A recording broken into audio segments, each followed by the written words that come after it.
track for the new roller coaster being built at Universal Orlando is now visible.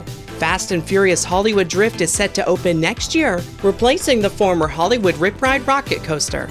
Construction on buildings related to this project have been progressing, while the coaster cars are being unveiled at the Universal Studios Hollywood version of the ride. Plus, permits may indicate when Orlando's version could be opening. All of that and more in today's news update. Officially announced in January, construction on Orlando's version of Fast and Furious Hollywood Drift is well underway. Footers for the new ride have continued to multiply, expanding beyond the original footprint for Hollywood Rip Ride Rockit, the coaster that it's replacing. The day after this new attraction was officially announced, artwork was added to the work walls. These walls are located at the back of Universal Studios Florida, in the New York section of the park. This is near where the future entrance will be for the new roller coaster. While Orlando's won't be opening until next year in 2027, Universal Studios Hollywood's is ramping up testing ahead of its opening this summer. Hollywood's Hollywood Drift is finally testing with the cars rotating, something it had not been doing previously. The trains for both Hollywood's and Orlando's version will be able to rotate a full 360 degrees, a feature that the rides will use to create the sensation of drifting. The zebra pattern wraps have finally come off of the trains in Hollywood, as all of the cars have now been officially revealed. The trains are modeled after cars from the movie series, so in addition to the previously revealed Dodge Charger, which will be the lead car, we now have the Mazda RX-7, Nissan Skyline GT-R, and the Toyota Supra. Inside Universal has shared this look at the uncovered train leaving the station and heading into the ride's first launch. This footage from Theme Park Obsession gives us a good look at how the ride works with the cars drifting in synchronization. Back in Orlando, the few pieces of coaster track, which are sitting in a staging lot across the street from Epic Universe, have been uncovered. Thanks to recent aerial views from BioReconstruct, we can now see that these pieces of track do appear to be a light grayish-blue color. We're still not sure if the track for Orlando's version of the ride could be the same as Hollywood's, since that would make it look too much like Velocicoaster, but many fans have been guessing Orlando's track could be blue. However, the pieces of track that we're seeing staged here now are likely only for the maintenance bay or for use within the station, so we're still not sure what the main track will look like. Since these pieces may not be seen by guests hidden away in the maintenance building, their color does not matter, and the regular track for the ride could be different. What appear to be short supports are sitting nearby as well, all the same length. These very blue-looking steel beams could possibly be the supports for the maintenance bay spurs. We are still awaiting a delivery with the rest of the actual track for the ride. Looking at construction progress back at Universal Studios Florida, here is the maintenance building tucked away behind the sound stages off to the left of the theme park. This multi-story structure has seen its framing go up rather quickly. What could be the entrance for trains to enter and exit the spurs inside is being constructed now, with a small pad of foundation poured with rebar sticking up from the center. In addition to the maintenance bays for the new coaster, some of the utility rooms and connections are being relocated to this large new structure. One of the structures being relocated includes this small utilities room, which needs to be demolished to make way for part of the future ride station building. Some demolition is already visible here. Footings related to both the station building and the track in this area can be seen installed in the ground. This square structure off to the side of the area may feature multiple tracks on top. This could be for the track switch, where the main ride track splits into two tracks before heading back into the station, which could feature a dual load area like the Hollywood version does. Connections can be seen on the top of this flat raised surface here. Footings leading to and away from this standalone structure can be spotted in the ground as well. Since this area, to the right of the Ghostbusters firehouse, is where the station will be located, it has been speculated to be the entrance for the new ride. There are many footings here, which may frame a future courtyard entry area. There may even be an entrance arch leading to this area, similar to the entrance for Hollywood's version of the ride. This is where their wait time sign is located as well.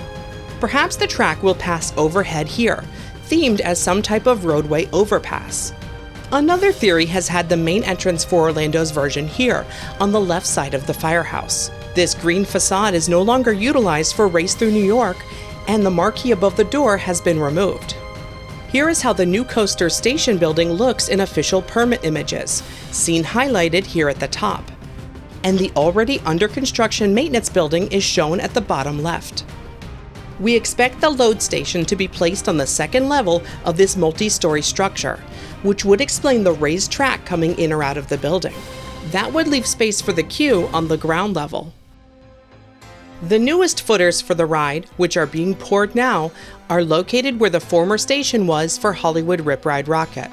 The graphics and paint on this wall across from this area are pretty much all that remains from the former attraction. This part of the new ride leads right into the 170-foot tall outdoor spike. It's possible the trains could utilize a swing launch to build momentum when climbing this massive spike. Where a sliding track switch will be located can be spotted here at the base of the spike. While Universal did not reveal the top speed for Orlando's version of the ride, the video they teased ahead of its official announcement may have featured a hint. The odometer in this video appears to top out around 70 miles per hour, which may be the speed needed to climb the 17-story tall spike. Hollywood's version of the ride will top out at 72 miles per hour for comparison. A new small structure has been installed atop a concrete pad near here. This is likely a power station for the coaster's launch, which will be positioned very close to it. Conduit can be seen lining the footprint of the other small concrete pad attached to this prefabricated shed. This may be for another small utility room. A small utility room was the third structure planned for the ride after the station and maintenance buildings, as seen in official permit images. Over 100 footers can be spotted in this section of the ride closest to City Walk. This includes the 170-foot vertical spike, which once construction starts and track is first installed, will completely change the skyline. According to notices of commencement from PCL Construction, the project's general contractor, major work on this project should be completed by June 30th, 2027. That date could be noteworthy as notices of commencement filed with Orange County default to 1 year from application date when the expiration is not filled out specifically. Multiple documents show June 30th, 2027 as the end date, despite being filed months apart. This could possibly put the completion of the project at or around summer 2027, or at very least PCL's part of the project, which likely includes the main structures. Intamin, the manufacturer of the track and roller coaster elements for the project, shows expiration dates around early 2027, like this one showing January 31st as the expiration.